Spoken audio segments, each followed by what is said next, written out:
O Senhor Jesus nos ensinou o poder da palavra, o poder das nossas palavras. Ele chegou a dizer que as palavras são nossas testemunhas para bem ou para mal, de defesa ou de acusação. Ele disse que no dia do juízo nós daremos conta de toda palavra tola que pronunciarmos. Ou seja, não existe palavra inconsequente. Não existe palavra que não faça nada. Toda palavra tem um propósito, uma função, vai alcançar um objetivo, bom ou ruim. E isso nos chama a atenção porque o ser humano recebeu de Deus esse dom da palavra, que nenhuma outra criatura tem. Não existe outra criatura que escreva, que fale, que se comunique como ser humano, que desenvolve ideias como ser humano. Isto é um dom único, um presente único que Deus deu ao ser humano. Por quê? Porque foi a única criatura a quem ele fez a sua imagem e semelhança. Porque ele também é a fonte de toda a inteligência. Deus é palavra, como ele disse lá, como João, no seu evangelho, descreve. No início era a palavra, e a palavra se fez carne. A palavra era Deus, estava com Deus e se fez carne, e habitou entre nós. Então, Deus é a própria palavra, e ele colocou um pouco dele dentro de nós. Esse poder de falar, de desenvolver ideias, de pensar, de criar. Tudo que existe, que foi feito pelo homem nesta terra, primeiro ele idealizou, ele pensou, ele imaginou, concebeu com as suas ideias, ou seja, com palavras. Por isso, o Senhor Jesus disse: se alguém olhar para este monte, tendo fé em Deus, e disser para este monte: erga-te e lança-te no mar, e não duvidar no seu coração, assim será como ele disse. Então, o ditado popular diz que fé move montanhas. Na verdade, não é bem assim, porque Jesus ensinou que são as palavras da fé que movem as montanhas. Não adianta você ter fé e não fazer nada. Você tem que ter fé, ele disse, mas você tem que falar com a montanha. Ou seja, a fé se materializa, sai de dentro de nós através das palavras, daquilo que nós falamos, confessamos. Então é a palavra da fé que faz a montanha se mover.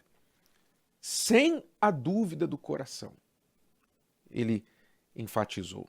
Se não duvidar no coração, ou seja, o coração é o assento da dúvida, é o ambiente da dúvida. Por que o coração é o ambiente da dúvida? Porque o coração é onde a gente sente. E o que a gente sente nos prende a essa matéria, nos prende às coisas físicas. E, portanto, somos limitados pelo que existe ao nosso redor, pelo que nós sentimos, se estamos com medo, ansiosos, preocupados, se nos sentimos incapazes, impotentes, tudo isso está dentro do nosso coração. A fé, ela acontece fora do coração. Ela tem que agir fora do coração, acima do coração. Se ela desce para o coração, então ela já se mistura com os sentimentos. É por isso que um profeta não tem honra na sua própria casa, não é? Que Jesus também ensinou. Por quê? Porque dentro da nossa casa os sentimentos normalmente prevalecem, a familiaridade prevalece. Muitas vezes a pessoa tem fé para orar por um estranho e o estranho é curado, o estranho é abençoado, e ela ora pelo familiar e não acontece nada. Por quê? Misturam os sentimentos.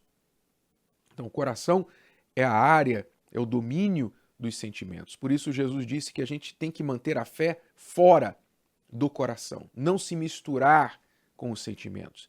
Foi esta a razão porque, uma vez, quando ele foi visitar à casa de um homem chamado Jairo para ressuscitar sua filha, ele expulsou todos os que estavam ali chorando a morte da menina.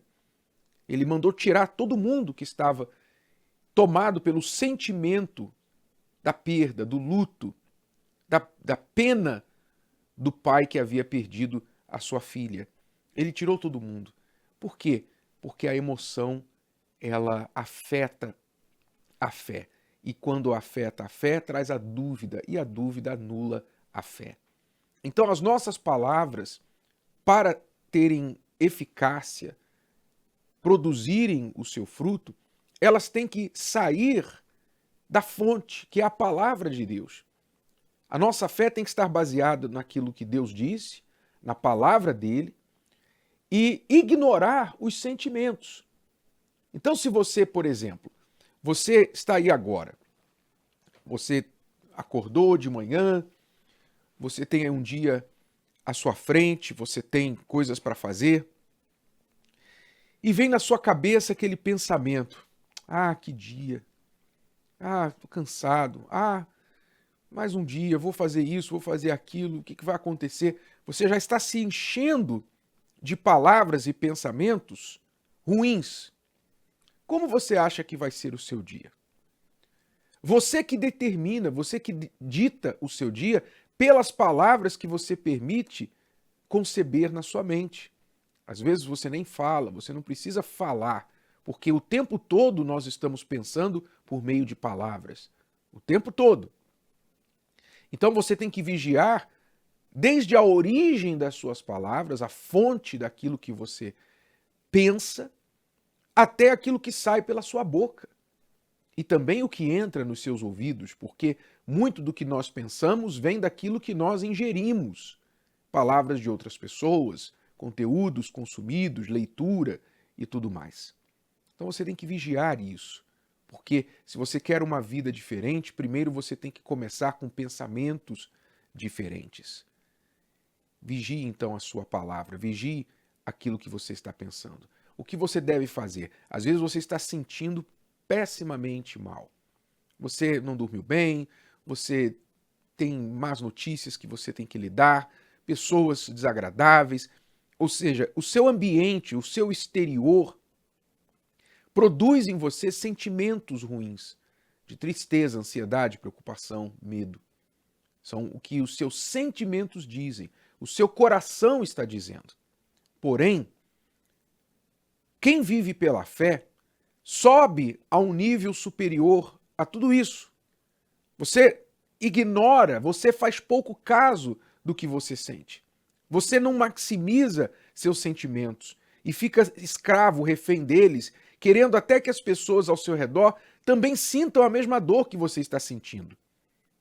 Você já chegou um dia, falou para alguém, ou ouviu alguém falar para você assim: ah, você não entende a minha dor, você não sabe o que eu estou sentindo. Já ouviu alguém falar assim? Você já falou assim? Pois é, isso é sinal de uma pessoa que está se entregando aos sentimentos.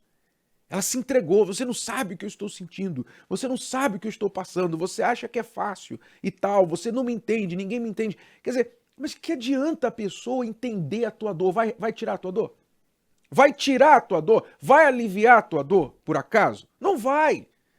Então, o que é que você tem que fazer? É sair dessa prisão dos seus sentimentos, parar de ficar curtindo a sua dor, curtindo os seus problemas, a sua preocupação, e sentindo isso, e sentindo aquilo. Pare com isso. Saia dessa prisão. Vá para um nível mais alto.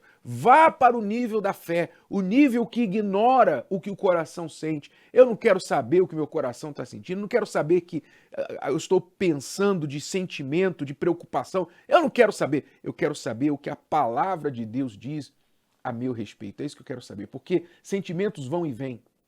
Sentimentos estão sujeitos aos meus hormônios, estão sujeitos ao que eu comi, estão sujeitos ao clima, se está calor, se está chuvoso. Sentimentos estão sujeitos a muitas coisas que mudam na minha vida.